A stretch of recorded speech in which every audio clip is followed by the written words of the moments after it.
Okay, first thing to do is to click this red button that says account, then click login. After that, you will see these login options. You can use any of this, but I prefer to use my Google account.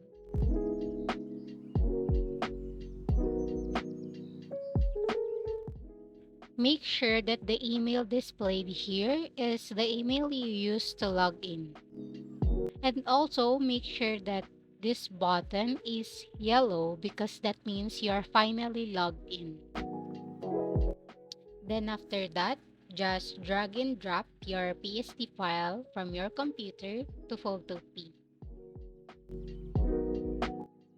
Make sure it is PSD file. If you wanted to change something with your PSD, change it now because you cannot change it after you upload it.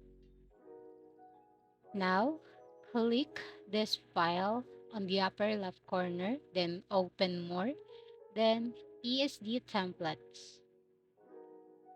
Click this add templates. Your past PSD uploads are supposed to go here, but since you are new, it will be empty for you. Going back, you should add here your creator or brand name first, then save.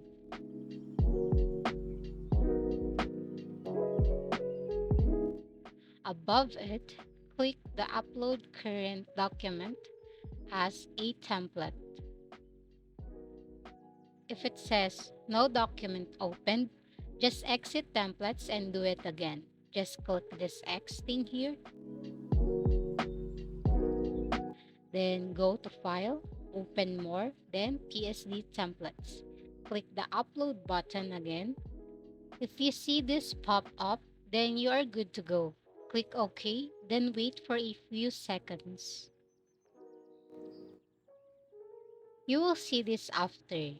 Customize the name and description.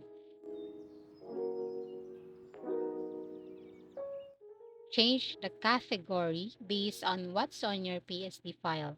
Also, make sure that you make it public. You don't have to change the file and thumbnail URL. If you are done, just click Save. And there you go. You now have your own Photopea PSD template. I was really cringing so hard when recording that. Um, I've been thinking about doing my videos with voiceover since I think it would be helpful for people with short attention span. But the only problem is I am really insecure about my voice, but I would try to overcome this. So if you finish this video to this very end, let me know what you guys think. Should I continue doing this?